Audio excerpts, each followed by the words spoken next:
지금부터 내가 해주는 얘기 들어주겠니? 할렐루야. 2월 8일 월요일 새벽입니다. 모든 영광을 하나님께 1절 먼저 찬양 올려드리겠습니다. 모든 영광을 하나님께, 모든 영광을 하나님께, 온 마음과 뜻 다해 주사모합니다. 모든 영광을 하나님께. 아멘. 오늘 하나님께서 주시는 은혜의 말씀은 신약성경 누가복음 12장 1절부터 12절 말씀이 되겠습니다. 누가복음 12장 1절부터 12절 말씀 중에서 8절과 9절을 봉독해 드리겠습니다. 내가 또한 너희에게 말하노니 누구든지 사람 앞에서 나를 시인하면 인자도 하나님의 사자들 앞에서 그를 시인할 것이요, 사람 앞에서 나를 부인하는 자는 하나님의 사자들 앞에서 부인을 당하리라. 아멘. 오늘은 인자를 시인하라, 인자를 시인하라 라는 제목으로 하나님 말씀을 상고하겠습니다. 오늘 우리가 살펴보게 될 누가복음 12장 1절부터 12절 말씀의 배경은 예수님께서 바리새인의 집에서 식사를 하실 때입니다. 그곳에서 어떤 일이 벌어졌죠? 예수님께서 바리새인과 율법교사를 저주하셨습니다. 그들의 외식 때문에 겉은 거룩한 것처럼 보이지만 속은 썩어 있고, 그래서 자신들도 지옥으로 떨어지고 그를 따르는 자들까지도 위선자로 만들어 지옥으로 끌고 가는 그들에 대한 저주를 하신 거예요. 6가지의 화를 말씀을 하셨죠.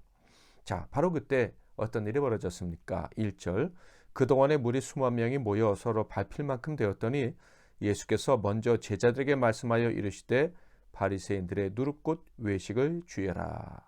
수만 명이 모였다라고 표현되어 있는데 다소 과장된 표현으로 한 1만 명 이상이 모였을 것으로 여겨집니다.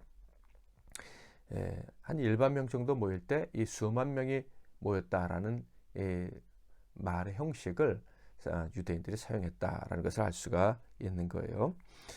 특별히 1절 말씀을 통해서 이 문장의 분위기를 통해서 우리가 알 수 있는 것은 아주 특별한 일은 아니었다라는 거예요. 예수님께서 여행하시는 동안, 그러니까 공생을 하시는 동안 이렇게 많은 무리가 운집하는 것은 특별한 현상이 아니었다라는 것입니다. 예수님이 가시는 곳마다 이런 많은 무리들이 늘 따랐다는 거예요. 자, 그런데 이날 모인 사람들은 왜 모였을까요? 이렇게 많은 무리가 모였다는 것을 보면서 그들은 도대체 주님 말씀을 들을 수 있었을까? 들었다면 어떻게 들었을까? 하는 생각도 하게 됩니다.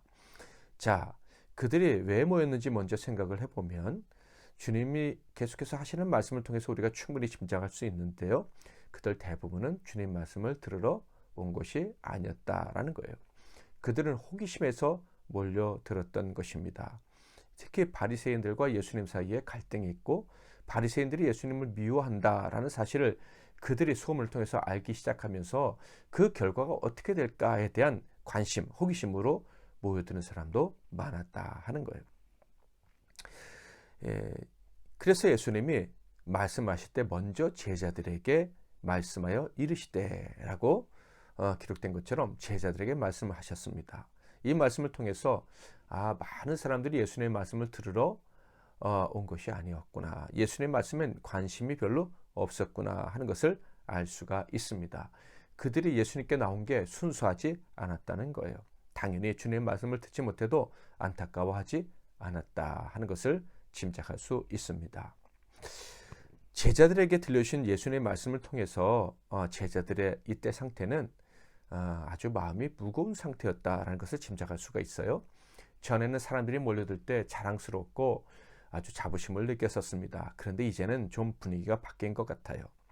바리새인과 율법교사가 예수님을 대적하고요, 예수님도 그들과 아주 날을 세워서 공방을 하시고요, 사람들이 그 결과가 어떻게 될까 호기심을 가지고 지켜보고 있습니다. 그런데 분위기가 예수님 편은 많지 않은 거예요.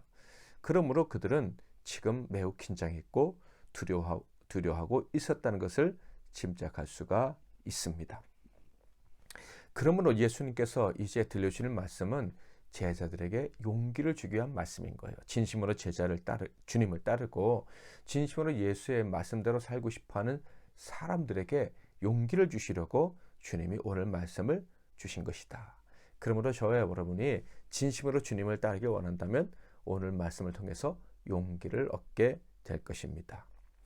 이 주님 말씀이 어떤 것이었나 하는 것을 구체적으로 살펴보기 전에 우리가 먼저 생각해 볼 것이 하나 있어요. 그것은 무엇이냐면 많은 무리가 예수님께 몰려들어도 주님의 음성을 듣는 자는 많지 않다라는 것입니다. 마치 청함을 받은 자는 많되 택함을 입은 자는 적으니라 라는 마태복음 22장 14절 말씀처럼 말이죠. 바라기는 저와 여러분은 단순히 호기심 때문에 예수님께 나온 자가 아니기를 바랍니다. 언제나 진실된 마음으로 주님 편에 서서 그 말씀을 듣고 순종하기를 원하는 그런 참된 제자이기를 주님의 이름으로 소원을 합니다. 제자들에게 주신 말씀은 무엇입니까? 바리새인들의 외식을 책망하실 때 주신 말씀을 반복하시는 것이었어요. 바리새인의 외식은 누룩과 같다는 말씀을 하시고 그 누룩의 실체는 부끄러움이고 심판이다라는 말씀입니다. 자, 2절을 볼까요? 감추인 것이 드러나지 않을 것이 없고 숨긴 것이 알려지지 않을 것이 없나니. 감춰져 있으나 그 정체가 반드시 드러나고야 마는 것이 누룩입니다. 누룩은 빵을 부풀게 하기도 하고 그 오래 지나면은 아주 흉한 끔찍한 냄새를 나게 하는 것이죠. 사람이 그 속마음이 감춰져 있습니다. 그러나 결국은 그 속마음은 드러나게 됩니다. 외식하는 자들 바리새인들의 그 정체는 반드시 드러나서 심판을 받게 될 것이다. 이것이 누룩 비유를 통해서 주님이 제자들에게 교훈해 주시는 것입니다. 이 말씀을 들었을 때 제자들, 참된 신자들은 어떤 느낌을 갖게 될까요? 제 생각에는 두려움과 감사 그리고 용기의 감정을 느끼게 되지 않을까라는 생각이 듭니다. 먼저는 내 안에 있는 것도 결국 다 드러나겠구나 하는 두려움이죠. 그리고 두 번째로는 내 안에 있는 주를 향한 진실도 드러나게 될 것이고 주님이 내 마음을 알아주실 것이다 하는 것에 대한 감사입니다. 그리고 마지막으로 악인들의 악행, 그들이 행한 모든 모함들, 그것들이 다 드러나게 될 것이므로 그들을 두려워하지 말아야겠구나 하는 용기, 이런 감정들을 느끼게 될 것이다 라는 생각을 합니다. 외식은요, 아무리 감추려 해도 감출 수가 없는 거예요. 3절, 그러므로 너희가 어두운 데서 말한 모든 것이 광명한 데서 들리고 너희가 골방에서 귀에 대고 말한 것이 지붕 위에서 전파되리라. 세상에 드러나지 않을 것은 아무것도 없다는 말씀이에요. 아무도 없는 골방에서 말해도 결국은 다 드러나게 될 것이다. 하나님이 그 일을 행하실 것이다 라는 말씀입니다. 마음속에 감춰져 있는 더러움이 드러나지 않을 것이라는 착각은 애초에 버려야 된다 라는 말씀입니다. 그러므로 참된 신자는요, 외식하는 자들을 두려워할 필요가 없어요. 속은 더러운데 겉은 거룩한 척하고 그런데 힘이 있고 그래서 우리를 힘들게 하는 그 사들 걱정할 필요가 없어요. 그들의 끝은 망신이고 심판인 거예요. 4절, 내가 내 친구 너희에게 말하노니 몸을 죽이고 그 후에는 등이 더 못하는 자들을 두려워하지 말라. 예수님의 친구들은 누굽니까? 제자들, 진심으로 주를 따르는 자들, 주님 말씀대로 순종하기를 원하는 자들이죠. 예수님 말씀하십니다. 내 친구들은 두려워할 필요가 없다. 내 친구라면 두려워할 자가 누구인지 분명히 알고 그분만 두려우면 된다라고 예수님 말씀을 하시는 거예요. 그러면 정말 두려워해야 될 분은 누구입니까? 예수님의 친구들이 두려워해야 될 자들은 5절에 기록되어 있어요. 마땅히 두려워할 자를 내가 너희에게 보이리니 곧 죽인 후에 또한 지옥에 던져놓는 권세 있는 그를 두려워하라. 내가 참으로 너희에게 이르노니 그를 두려워하라. 두려워할 분은 심판자밖에 없다라는 말씀입니다. 죽기 전에 우리의 운명을 주관할 것처럼 떠드는 세상의 권력자, 그들은 우리의 두려움의 대상이 아니라는 거예요. 죽은 후에도 운명을 주관하시는 분, 우리가 육신의 생명이 끝난 이후에 천국과 지옥을 결정하실 그분이 진짜 우리가 두려워해야 될 유일한 분이다라는 말씀입니다. 그분이 누굽니까? 하나님이시죠. 절대적인 주권자, 그 하나님만이 우리의 두려움의 대상, 참된 제자의 두려움의 대상이다 라고 예수님이 말씀을 하시는 거예요. 이어서 그들이 용기를 내라고 하나님만 두려우면 된다며 비유의 이야기를 해주시죠. 참새 5마리 비유와 머리털의 비유입니다. 6절 7절 참새 5마리가 두 아사리온에 팔리는 것이 아니냐. 그러나 하나님 앞에는 그 하나도 잊어버리시는 바 되지 아니하는도다. 너희에게는 심지어 머리털까지도 다 세신 바 되었나니 두려워하지 말라. 너희는 많은 참새보다 더 귀하니라. 하나님만을 두려워하는 사람, 세상을 두려워하지 않는 사람은 하나님이 끝까지 책임져 주신다는 말씀입니다. 하나님을 두려워하는 자가 때로는 참새처럼 팔려가는 그런 신세가 될 수도 있습니다. 그러나 그것도 하나님의 계획 안에 있다라는 거예요. 그것을 알라는 거예요. 우리가 팔려가도 하나님이 심판자가 되시는 분이 다 아신다. 그분이 끝까지 책임져 주신다. 머리털을 세시는 것처럼 우리를 세밀히 살피시고 책임져 주신다. 그러므로 하나님을 두려워하는 너희는 세상을 두려워할 필요가 없다. 참새처럼 팔려가는 비참한 운명에 떨어진 것 같아도 걱정하지 말아라. 이것이 주님의 말씀인 거예요. 이렇게 두려워하는 자들은 하나님께 칭찬을 받게 되는데 특별히 하나님을 두려워하는 자들은 어떤 행동을 하기 때문에 하나님께 칭찬을 받게 될까요? 8절 내가 또한 너희에게 말하노니 누구든지 사람 앞에서 나를 시인하면 인자도 하나님의 사자들 앞에서 그를 시인할 것이요. 나는 하나님만을 두려워합니다. 세상은 두려워하지 않습니다. 하나님만이 통치자고 유일한 심판자가 되시기에 나는 하나님만 두려워합니다 라고 말하는 것이 곧 하나님을 시인하는 것이다 라고 예수님은 말씀을 하시는 거예요.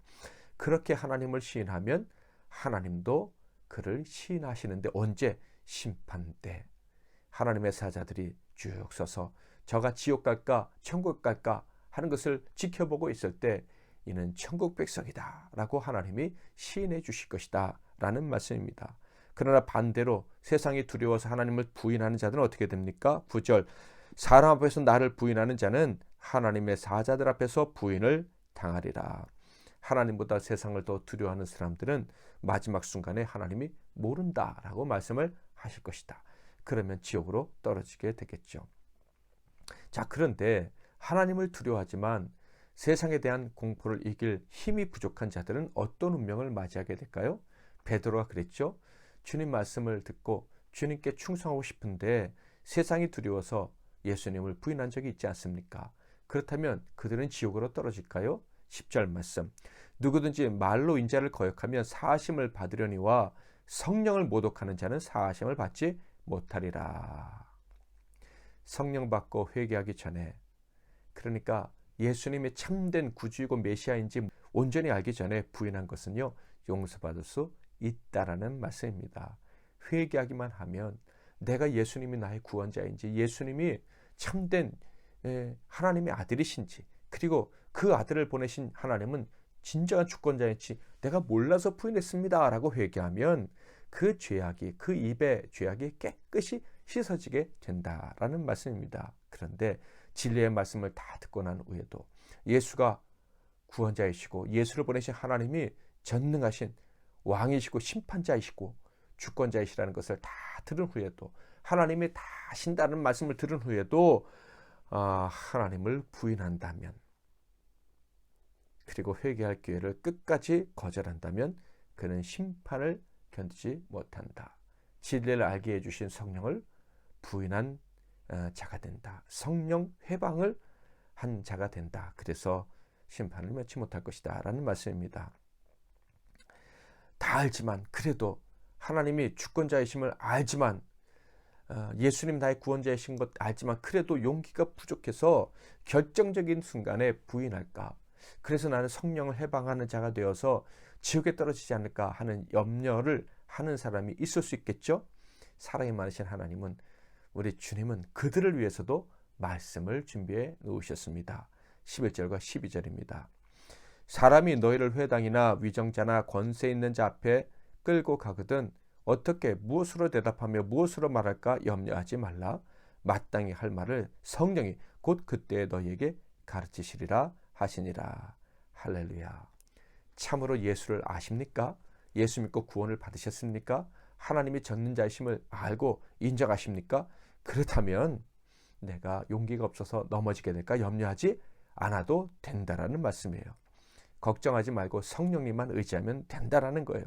하나님을 시인할 수 있는 힘과 용기를 주실 것이다 라는 말씀이에요. 끝까지 진실하게 하나님 편에 서기 원하는 자는 그렇게 설 수 있는 힘을 주실 것이라는 말씀입니다.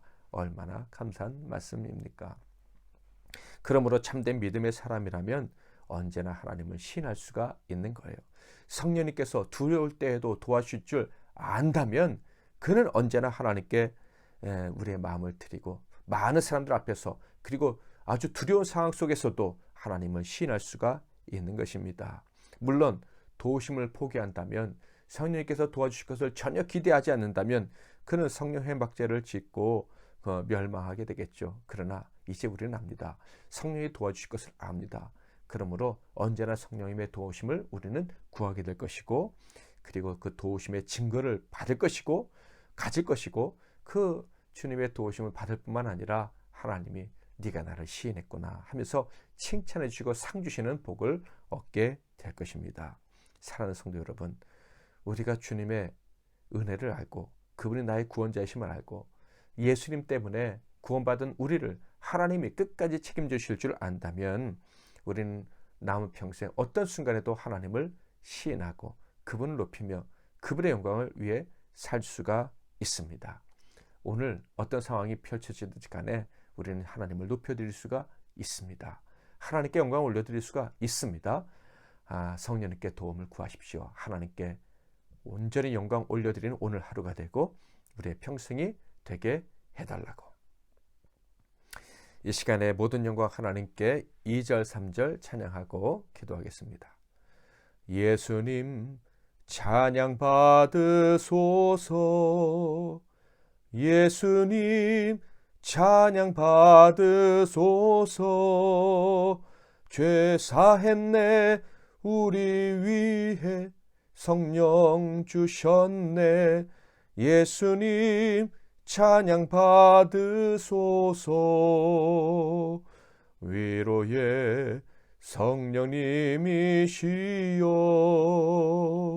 위로의 성령님이시여. 우리 안에 계셔서 인도하시네. 위로의 성령님이시여. 아멘. 오늘도 말씀 붙잡고 기도하시고 승리의 삶 사시는 오늘 하루가 되기를 바랍니다.